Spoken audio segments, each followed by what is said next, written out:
আজ আমাকে সমস্ত রকম আজব খাবার খেতে হলো। আজ আমি করতে চলেছি কিছু স্পেশাল খাবার চ্যালেঞ্জ, আর সেই চ্যালেঞ্জটা আমাকে দেবে এই মহারাজ। আর আমি যদি চ্যালেঞ্জে জিতি, তুমি আমাকে কি দেবে? 100 টাকা। 100 টাকা? 100 টাকায় আজকালকার বাজারে কিছু হয় নাকি? ঠিক আছে, নিতে হবে না। আরে না না, দাও।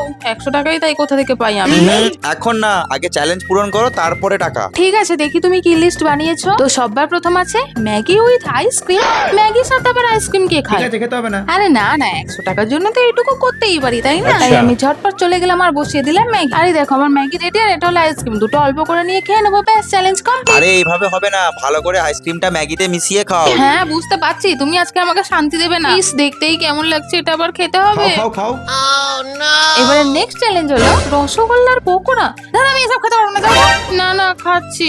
ইস, কি সুন্দর রসগোল্লা, এটাকে নাকি আবার তেলে ভেজে খেতে হবে। আর দেখো, এটার ভিতর থেকে এখনো রস পড়ছে। আরে বাস, এটা তো খেতে বেশ ভালোই লাগছে। আরে থার্ড চ্যালেঞ্জের জন্য লিস্টটা কোথায়? এই তো চকলেটে। হ্যাঁ, চকলেট খাবো। শুধু চকলেট নয়, চকলেটের সাথে টমেটো কেচাপ মিশিয়ে খেতে হবে। এই ছেলেটা মোটামুটি আমাকে কোনো প্রকারের শান্তিই দেবে না। আর তিনটে চ্যালেঞ্জের মধ্যে এটা খেতে আমার সব থেকে বেশি খারাপ লেগেছে। তো যা হোক, মাফ করো, তো আমি এটা খেয়ে নিয়েছি। তুমি কি দাঁড়িয়ে আছো? এবার টাকা বের করো, দাও। এই দেখো, আমি 100 টাকা পেয়ে গিয়েছি। তো এই সমস্ত উল্টোপাল্টা খাবার খেয়ে আমার অবস্থা একদমই খারাপ। তো তোমরা একটা করে লাইক করে মনটা ভালো করে দিয়ে যাও।